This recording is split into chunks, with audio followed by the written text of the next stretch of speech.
I want to say one thing before Stephen starts. Let me know when you start. You've already begun. Oh, really? Everyone has a story. This is ours. It's a story that goes back to Depression time and right through 3 World Wars. We'd like to capture the early part of our lives in the first sequence. We'll start around 1934 when I was born.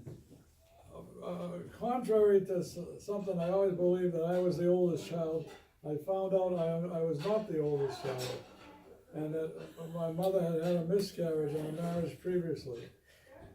The name of the man who my mother married first was what, Barbara?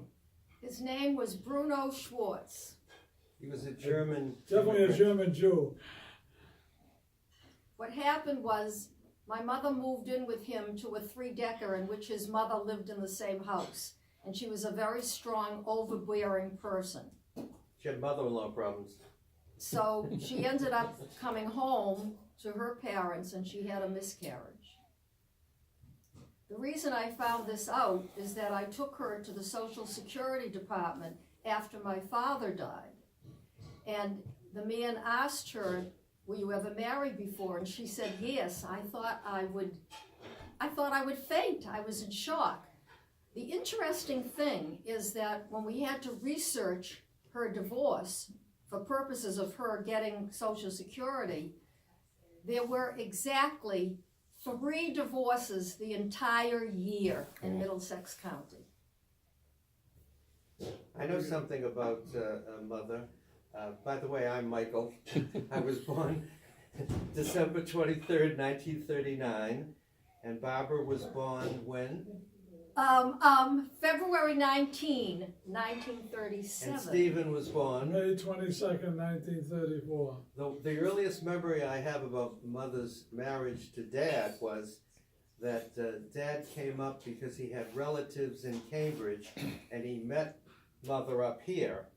And when they became engaged, Mother had a boyfriend that was so mad that he ripped up the telephone book. And she always told that story. But anyway, that's how the two of them met, actually. He came up from New York. But we're here to talk Where did they meet? Where did they meet? In around Boston, yeah. Papa, George and Hannah. Right. Yeah. Well, Mother was married in Boston. The marriage certificate says actually says Roxbury, Massachusetts. I don't have their marriage certificate. Yeah, I've seen it. Yeah. And Barbara's seen it. So And what year was that? They were married in. Good question. Early 30s. I'm not sure of that. I think it had to be the 30s. Well, if you were born a 34. year after they were married, then they were married the year before you were born. 1933. 33, yeah. Yeah. Right. But of course, I didn't know that until later years. But also, the years during the Depression were very difficult years. Our father was out of work a lot. I remember him walking the streets. I remember him talking about Kane Furniture Company in Boston, an old-time furniture company that he worked for selling furniture. And he really didn't make much money. He only worked 3 days a week, I think, Yeah. during the Depression. He only got 3 days' work. I remember that. And Mother Busy with us. Mother was going to school and trying to educate us and trying to bring us along with decent meals, I'm sure. But she had records of herself in grammar school. As a matter, so when we all started to brag in later years about how good we were in schools, she'd whip out her report card and say, "See, I had a good report card too." Well, look at the report card. It said home economics. It said dancing. She always talked about her legs. She said, I won a leg contest when I was a youngster because I had the best legs around." And she actually had a picture of a bunch of legs with a curtain stopping both the top and the bottom. She said, "See, I'm in this picture." And so I remember that the years there was difficult years because of the financial circumstances. And all of a sudden I was shocked when I found out that our father had enlisted in the Army. I had no idea that. And what year was that? Do you remember? That was 1942. I was 5 years old. Okay. And she ever tell you why he enlisted her, excuse me, in the army? I think the only thing my mother told me was that he was just very unhappy in his job. And what he did is he enlisted and he forged my mother's signature. She wasn't too happy about that. And then he was in for a couple of months. The war was still going on then, don't forget. And he was so miserable, he begged her to get him out of it. But then he got into criminal investigations, CID, CIC, and he really liked that, so he stayed in. And how old was he when he got enlisted? Do you remember? I don't really remember. I think He was born in 1909. So 42. So he would have been. So he enlisted, He would have been 33. but you know, during wartime, you could move along faster. And so he got into officers candidate school. He was lucky. Yeah, but he flunked out of office candidate school because he was in a tank accident. That I don't know And he, about. he became a chief warrant officer. Is not a commissioned officer. It's the highest officer in that category. So he actually got retraining in counterintelligence because he was in a tank accident in officers candidate school, training, and he had to train for a chief warrant officer. So that's how he got there. That chief warrant officer, incidentally, was the #2 executive officer in the counterintelligence units. Yeah. There'd be a captain or a lieutenant would be the commanding officer, and then our dad was the second in command. But just to back up for a minute, they when they were first married and when Stephen was born, they lived with Nana and Papa in Brighton. And Adele was there also, and of course Stephen was the... And Manny lived there too. Yeah, but I don't know whether, he wasn't married yet. So, but Stephen was the apple of Adele's eye, you know, that's why they were so close, because he was the first grandchild that was born.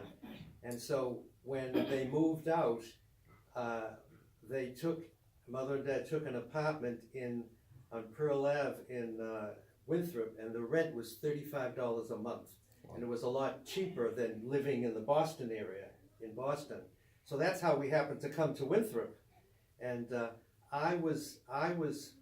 then Barbara was born in 37, and then when I came along in 39, I was only, I think, a month or two old when we left Pearl Avenue and we moved to Grover's Avenue. Now, I have a very vivid memory of my mother holding Michael in her arms and my standing next to her. Now, I had to be a little less than 3 years old, about 3 years old.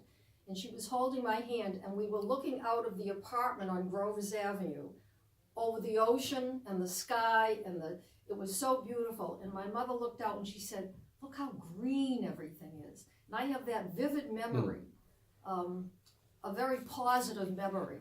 Because the Grover's Avenue location, it was 73 Grover's Avenue, was right on the ocean. And it was a two-family house, and we occupied the first floor. And we had a garage, but we didn't have any car. So Mother, when Dad went overseas, she rented up the garage, remember? To these various people who needed a garage, you know, but we didn't have a car. And so we spent our summers just at the beach, right behind our house. And we would sit on the beach, and there was a beach wall, and we had to walk down to the ocean. But when we were up near the wall, that's where we all sat and sunned ourselves. And when we were hungry, we would yell up to Mother, "I want a peach." And she used to put a peach in a Toss it out bag the window. and toss it out the window. It came flying out. It was a very nice system. Yeah. But we had a very small kitchen, I remember. And, Well, we had a small kitchen, but our mother used to make linseeds. Linseeds are what most people would call crepes today. Yeah, And she would make her own batter, or blettlach, as they say in Yiddish. On the dining room table, she put dish towels on the table, and then she'd make the batter, and she she'll would flip it. the pan. And I would go, I love the batter without the filling, and I would go and try to take one. We'd and snatch she'd it before she She'd get so irritated. And then finally, she got one that was too thick. It didn't come out good, so she gave me the reject. I remember that very And clearly. she would turn around to get the next batter, and we'd snatch one, and then she'd turn around. What happened to my batter? So this is the early 40s right now we're talking about, right, Yeah, Ron? well, this is what our father. Well, went this into is during the service. 40s. All right, but Papa had. Middle 40s. But you said so. Let's get back to what Papa was. Papa went to your father went to enlist. He enlisted. He got in for a few months. He wanted to come back, but he ended up doing. He stayed, and he was then stationed. Did he overseas? Well, he would travel back and forth between England and Boston, and I always thought that he was carrying messages because he was in counterintelligence. He told me he was carrying a briefcase with a chain and a lock on his arm. That I didn't know about the because chain. that's the only way to get secret papers to the combat forces over in Europe. Right. So he had a very In England, responsible job. particularly, yeah. And then so he would come home only occasionally. I'm not much of a father these days, but he would come home occasionally. And I remember him coming out of the house during World War II in civilian clothes. And the kids and neighbors said, well, your father is a coward. He says, he's not fighting with the rest of the people. I said, my father's doing a lot of good work. I said, you don't know, I can't tell you about it, but I'll let you know sometime. And my father gave me a sample one day of a pen that you stick in your pocket, and you put a little knob, you push down, spring loaded, and you drop a bullet into it. And you use it if you were caught by the enemy. The idea was to kill yourself, so you couldn't give up secrets. Wow. And so he reminded me a lot of that. Besides the different places he's been, also during the same period of time, like I said, I didn't have a father.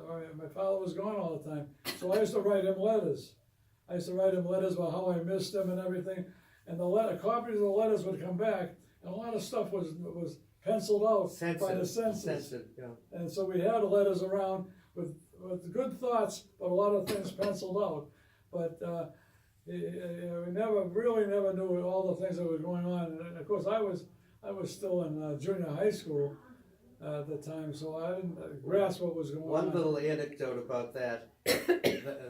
Our mailman, what's his name? Mr. Sweeney. Mr. Sweeney. And when he would come in the vestibule and he would yell, Dear Hannah. And then we knew that Dad had written a letter. That's how it was And kind of cute. Let's not forget the burden that our mother had to carry. It wasn't easy to have 3 little kids and to be alone. She didn't drive, And but all the people, the fruits and vegetables came to the neighborhood, the baked goods came to the neighborhood, the milkman or the thing. So a lot of the women didn't drive. They were housewives, and they just couldn't get around. who had a car then? Nobody had cars. I had wealthy friends that had cars. Louis the fruit man would come The on scale Fridays. was in the back of the truck, and he didn't weigh out things that carefully.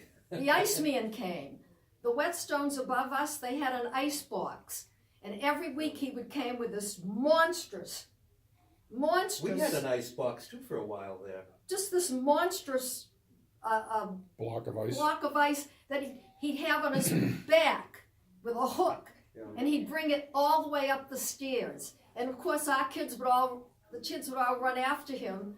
And finally he would each give us a chunk of ice. A chip, right. I remember one additional thing about that house out on the ocean in Winthrop.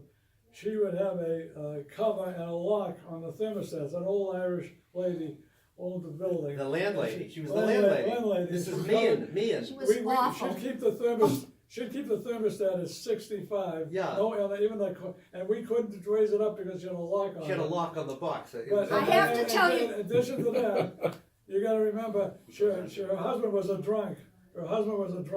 She put him in the And basement. she put him in the basement. And my mother would wake me up in the middle of the night and say, Stephen, it's cold. Would you get down and shovel a couple of shovels of coal? She shoveled the coal into the thing. 'Cause I I went did. down with her, Yeah, but I did it. and she was very concerned. He was sleeping in the basement. It was unbelievable. But you know, another story about those days. When I was 4 years old, Dad was still overseas, and our milk would be delivered by the Hood milkman in a horse-drawn cart. Well. It was a horse, and I know because I took a stone. I wanted to see if the horse, what the horse would do, and I threw it at the horse. Oh, jeez. And the next thing I knew, the milkman took my shirt and he choked me to death, and he dragged me into Mother for punishment. I don't know what she did, but I can still remember that thing. But people don't realize that even in 1944, 45, our milk was delivered by a horse-drawn carriage. You gonna say something? The only thing I was going to say is that the milk was delivered in glass bottles, and the milkman used to leave the cream on the top and not shake it. It wasn't coffee. homogenized, so my mother could skim the top off for her coffee. It was in a metal box. It was put in a You metal box. remember the three of us sitting by the stove in the kitchen, the heat in the morning, we were all cold? And the pressure cooker blew.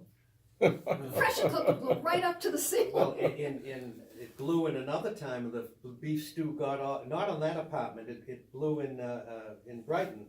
After you had I already, never you were already, lived in you Brighton. never lived there, but it blew, and we had to have, it was beef stew, and we had to have the ceiling repainted. But now, of course, we have instant pots. It was unbelievable. But everyone has a memory of pressure cookers blowing. They weren't that good in those days. Yeah. But let me see. In that apartment, we had the school. We had the Highland School, the elementary school, practically across the street. So when I went to school, we had to be there from 9 to 12 and 1 to 3. Right. So I came home at 12 o'clock. I just walked across the street. Mother had my lunch ready. You were already in middle school and in middle school. No, I wasn't. Well, you had to have been. I was in elementary school.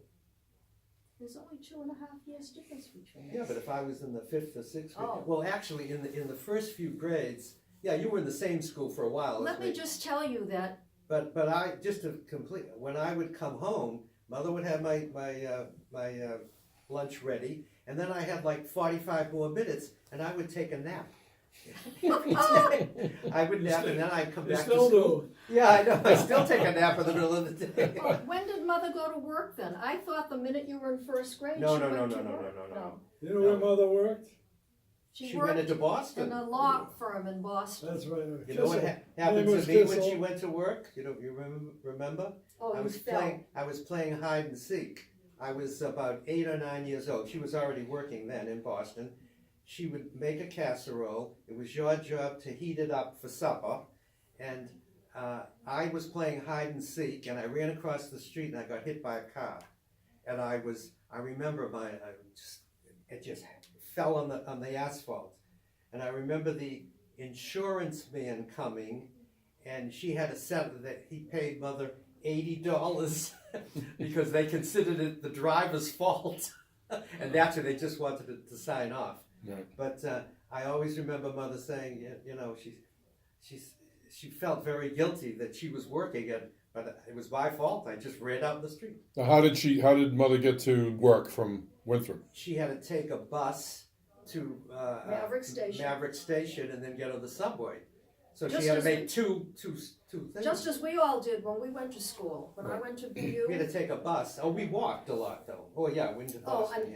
and before we went to college, we walked everywhere. We Yeah. could take a bus, but we usually You can walked. walk in Winthrop just about every school. But a lot of my memories revolve around food. I have to say. Mother was a fantastic Yeah. cook. Her soups were great. She never wrote anything down. Her soups, she would just throw everything A together. little of this and a Yeah, little of that. Yeah. But I remember Barbara, Stephen and I Yes, would be sitting yes. there, and we were good eaters and everything. Barbara would come to the table, there was a book in one hand, she'd put the book down, and she'd have a fork, and then she'd pick at her food, pick, like a little bird, pick it. And I'd look at her and say, well, what is she reading? Why does she just eat? And she never finished anything. That's why she was always so thin. And I was convinced that you would never make it to adulthood. You never ate everything Well, I the way think- we did. I Do think- you remember us evacuating the house on Grover's End? Oh, the storms, hurricanes. and hurricanes. We had to We were evacuate so once. close to the ocean, we had to evacuate. Where did you go? They knocked on the door. The firemen knocked on the door. We went to Aunt Auntie Katie's. Katie's. And a couple of With fudge. I things, yeah. went down Katie's with some fudge. Houses were falling into the ocean.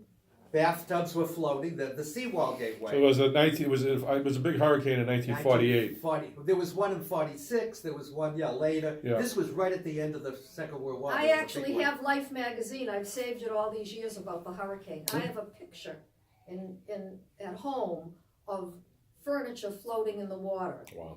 When you two were in school, though, and I wasn't in school, Mother would, when she went to the movies, she took me along, and I remember being up in the balcony, and I was just a little kid, but I wasn't ready for school yet. So she would go to and she would take me to Revere, where she did her shopping for all the Jewish bakeries were in Revere. We took a bus from Windsor I to didn't Revere. know that. I Yeah. didn't know that. And we were there quite often. Oh, That's where she did her shopping. And I I mean, she went had to- to. She didn't have a car. In our Winthrop gang, Peter Mavrickas had the first car. George Pappas had the first car. It was a 38 with a rumble seat in the back. Well, never mind him. You had the first car that I ever drove. But That no, let Chevy. me tell you about the story. He put a high tension coil on the front bumper, and he put the bumper to bumper with a parked car. And when the guy came to take his car, he turned on the high voltage and give the guy a belt. And the guy would almost coil back. I mean, he was madman. He could have killed somebody. Why was the guy coming to take his car? Because he had the car with the bumper and the coil on it flush against the car in front of him, another car parked. So that electrified the car in front. Didn't Uncle Louie have a Studebaker with a rumble seat in that trunk that opened in the back? You know, one of them had a big. They used to let us ride on the rumble seat. One guy had some kind of a beach wagon with real wood on the side. I forget who was that. It was the guy maybe that was a dentist in the family. I don't know, but I remember the car. But we were talking about what? Evacuating the car. So I want to just back up for a second. Give the audience a little bit about your grandparents, your papa and your nana, on both sides of Papa's side, Papa Swidler and Hannah Schachter. We didn't know anything about Papa Swidler. Well, he died. He died during the Depression. He was a tailor, and his wife had a very bad case of diabetes, and she had to have actually some toes amputated. It was during the Second World War. I didn't But know this. she visited us in Winthrop once. Now I don't remember it because I was too young. I was born in '39. I might have been 2 or 3 years old. But some of them had the name with the V, some with the W. They said that. Oh well, that's another story. No, but I mean, Yeah. there was a mix-up among grandparents. So he So died of that was my father's okay. thing. And their name was Svidler. The German way. Right. Yeah, and in immigration that's the way they recorded it. But later on, Dad changed it to SW. But on his foot locker, his army locker, he had SV Oh, when really? he started out. So He also had George was replaced by Joseph. he was George Joseph Swidler. I But they don't, called him Joe in the army. Right. I don't think that my father had a very good home life. He had 3 sisters, 3 sisters. and he never, for the most part, had much to do with them, although they I think did he was come the to, youngest. 2 of Was them he the did come youngest to or the my oldest? wedding. Was he the youngest or the oldest? You know what Ma told me one time, that they were ashamed of being Jewish, and they didn't want to associate with Jewish people, and they didn't want anybody to think they were Jewish. Well, that's kind of a self-hating thing. Well, yeah, but there was the one. Was Dad the oldest or the youngest? I can't remember. All I know is that he came to live in the Dorchester area when he was 15. And I remember to one of his aunts, and I remember her saying in a letter she wrote to me that she had to get him out of that house. So I don't think he had a very happy childhood. One of his sisters, who was supposed to be very, very attractive, she married a guy and settled in New Jersey. And the story was that he never knew that she was Jewish.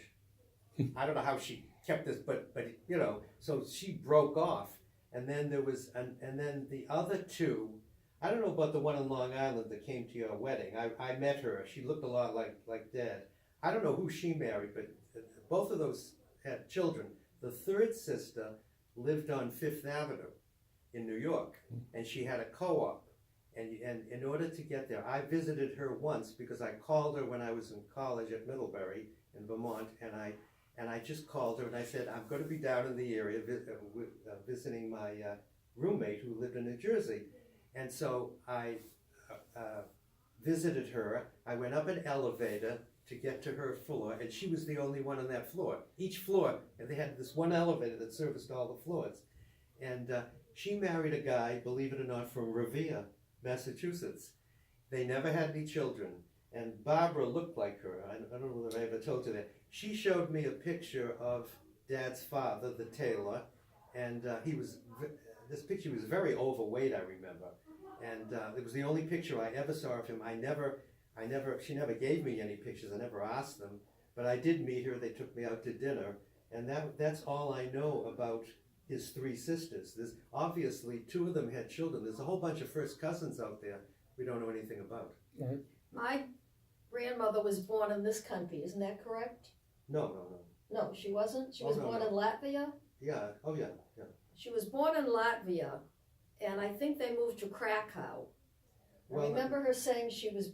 No, Papa came from what is now southern Poland, but then it was part of Austria. But the Nana was one of 9. And just for reference, Papa and Nana were names. Yeah, but were their first names? Anna and Karl. Okay. Karl was Schachter. Right. Schachter. Karl was Kalman in the old country, but on his Baba papers, which I have, his name is Kalman. He came served up. 4 years to become a Baba apprentice in the old country, But that was in what is now southern Poland. But she came from. They lived in Riga, but they actually came from some small village out God knows where. But when they lived in Riga, our great grandmother would buy up furniture from wealthy people and sell it on the pier at Riga. I was told by Phyllis, by the way, Adele and Phyllis. Well, it was told to me that Carl came over to this country when he was 15, and he landed in Maine with 50 cents in his pocket. But he had a brother who had a delicatessen on Long Island, I believe. Yeah, in New York. So he made his way to New York, and I think he met my grandmother there. She And they- was already in this country. And they came through Ellis Island because I saw They all their came names. Yeah. On Ellis Island. So he then settled in New York. Yes, but the whole family was very unhappy there. That's why they ended up in Boston. Our grandmother didn't like. She didn't like they had a deli, and she didn't like the hours and everything, and so they moved to Boston. I'm not a little hazy about various things, but I know she didn't like New York. But when Mother was a young woman, single, she went to all the Broadway shows. Nice. Yeah, She she saw told- all the Fanny Bryce and all that. Yeah, she told me that she used to go, they used to work Saturday morning, the girls, so it was a 5.5-day week. And with their girlfriends, all young girls single, they'd take in a Broadway show every Saturday afternoon. The deli was open on Sunday too. And how much was that Broadway show? Probably I don't know. I was knows? thinking the same thing. 5 cents, maybe. I wonder. But They were she saw all probably- the big stars. They were during the probably 20s, making 15, 20 cents an hour, so the tickets couldn't have been too expensive. Right, When right. we went to the movies on Saturdays, there was a movie house right there in Winthrop. It used to be 10 cents plus 2 cents tax. And on Saturday mornings, they had the Superman cereal. And then they have 2 movies Right, with the news in the middle. with the news. Passe news in the middle Yeah. between the two. We always Right. saw The two new, movies. what Yep. did they call that? Movie toe news. Yeah, Movie movie tone, tones. yeah. Yeah. And then in the same theater, when I was in high school, Peter Mavrikas, myself, and Harris Goldberg, we used to go every Friday night to the theater and sit in the balcony and watch a different movie. I could probably tell you every single movie that was produced. There was no in television in those days. Let's face it. Yeah. But I always remember when Dad would come, when he would serve overseas, since we did not travel with him, he only had to serve 2 years. Normally, if we had gone with him, it would have been 3 years. But Stephen got sick, and Mother was not the type to travel anyway. But because Stephen got sick, then she wanted his treatment to be here. So every 2 years he would come in, and we had to get used to him all over again. So he would take us to Boston, all three of us, and we would go to the Laugh movie. And the Laugh movie was what kids now see on Saturday morning television, the Three Stooges and all that sort of thing. He would deposit us there, and then he would come back and pick us up, and then he used to buy us these balloons. And we blew them up, and they were huge balloons, like this wide. And I remember when I went through a doorway once, and mine broke because it was too wide for the doorway. I was very upset. Do you know we had boarding passes and papers to take us to Japan? We were all set to move to Japan. We were, yeah, we would have grown up, we would have spent Grown up. those This is years. when I you was were 5 around. years old I then. didn't get sick. You have to tell when that is. Yeah. I was 5 years old. It was the end of the war. They wanted him So to go to 1944, 45. Japan. Well, it's probably 46, Okay. 46. The war was over. When did you get sick? You were I guess- 12, right? You were 12. Fire attack Yeah, when see, I was 1934, 12, brought us to Well, 46. my mother told me the reason they didn't go to Japan is the doctor said you couldn't leave the country because you had the cancer. Well, she. Yeah, thyroid cancer. Well, that wasn't the whole reason. She didn't. That was the official reason. She didn't trust the army doctor. She's. Well, Adele pulled you out of Walter Reed, remember? The Walter Reed I Hospital? think you need to explain, Stephen, Yeah. what happened to you. Yeah, And that's how what I old said. you were. Well, when I was 12 years old, 46. I had a lump on my neck. Big You know who lump. noticed that lump? Aunt Min was the first one. Oh yeah. She was the first one. She noticed he had a lump on his neck. So, anyways, So that's mother what- took you in. To Dad was still in the army, so we had access to army doctors. So she took me to an army doctor one time, and she came back. She was crying. He says, "The doctor thinks you got cancer, and I'm not going to live much longer." And I said, I was like upset. She says, "But I'm not sure I can trust the doctor." So she says, "I'm going to make an appointment with the best doctor in Boston." Adele got it. Adele So got it. She Adele was an got it. army nurse. She came Dr. back. Berlin. Yeah, but listen, she wouldn't have got it herself. No, So naturally, She Joe went to- got a doctor. she took you down to the army hospital in Maryland or something. Well, you want me to tell the story? So anyways, I'll finish one Trying to story or stop the other. She got an old fur coat from the Salvation Army, really looked like a bunch of cats sewed together. And this Dr. Berlin was the best doctor, best surgeon in the New England area for this type of operation that I needed. And she went to him, says he couldn't afford it. You know, but I don't want my son to be operated by army doctors. They tell me you're the best. Can you handle the case? Well, he must have been in a soft moment because he handled the case. And I can remember just going to the operating table, and the last words I heard was, "Do we start cutting from below?" That really made me feel good. But anyways, that apparently that was what 12. That was 72 years ago, and I cancer never came back. However, one piece of tissue dropped down from the operation and landed on my lung, and that started to grow a little bit there, and they had no way of knowing how to get that out of there. So they had an experiment going at the Bethesda Hospital using radioactive iodine for thyroid.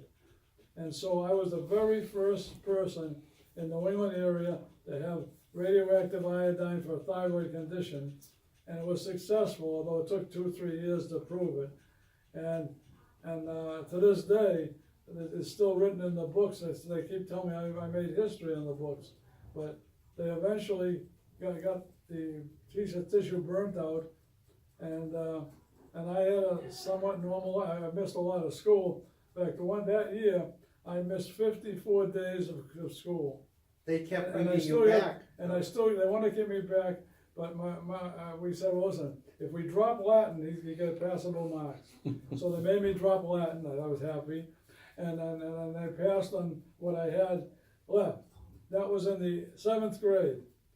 And when I graduated high school, I was a top student and got the award for science and mathematics. Yeah. So I came a long way from dying to an almost, experimental survivor. I got a certificate for Latin, magna cum laude. Do you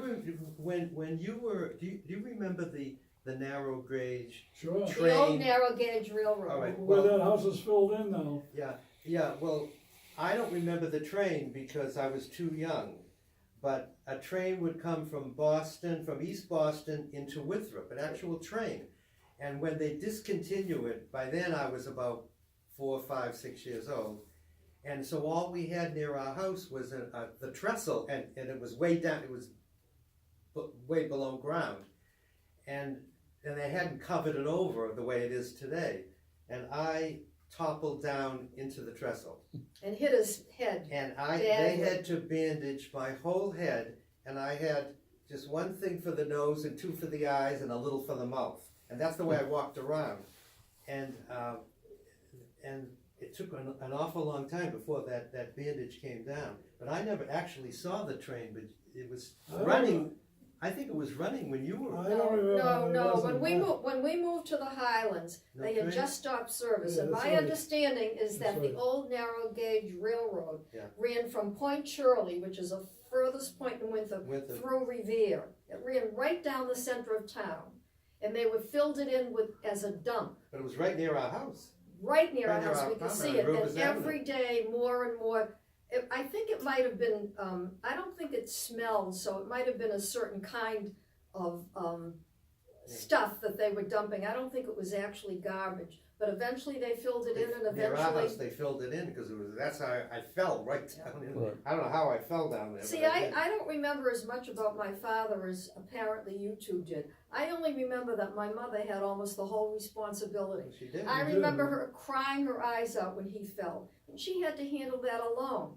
I remember when Stephen got diagnosed, That was the every- most serious thing. every day she would come home from work. She worked all day long. She had to do the shopping. She had to run the house. And then she would go to our neighbors, the Millers, who lived right next door, and she would cry every night. She was a law stenographer, by the way. She took shorthand, and she worked for lawyers. The other interesting thing is that my mother graduated high school when she was only 15. And I She graduated was the high youngest. school when I was just turned 16 in February. It's interesting how certain patterns of behavior, I just turned 16 when I graduated. well, whatever, Same as certain you. patterns of behavior Well, repeat themselves. they started school a little earlier. And than even they though did. our father wasn't around a lot, he still was the role model, not only for the boys, but for me too, because he read a lot and he was intellectual, and I actually take after him quite a bit, Right. maybe more than either of my brothers. Talk a little bit about Aunt Adele and Uncle Manny, how they were a part of your life and what they did, because obviously Papa wasn't there, but Uncle Manny and Auntie Adele was there. Were they? Well, let me expound upon that to say that the whole family would come out on Sundays, Yeah, and especially in the summer when to we. the beach. The beach. But that was my mother's support system. You know what Would she? you agree? You know what she made for food? I always know that. She made tuna fish salad. Every time they came out, it was the same tuna fish salad. But she also Oh, and used to, Bush. she also used to make these pecan rolls like you can't taste today. You never tasted pecan rolls like she made. She was marvelous. But my grandmother and grandfather would take the subway out every single Sunday. And you might want to tell the story They brought about baked goods, by the way. I remember how that. my grandfather could not write. He could only sign his name. And Carl. print. He could read the newspaper, but he couldn't. He could sign his name. But He couldn't write couldn't- English. He couldn't write. He couldn't write beyond Yeah, that. he was running a business, not only a barber shop, he ran a beauty shop as part of the same facility. Mother would do some of his accounting for him, and he had these ledgers. And since he couldn't add and subtract, every day he would record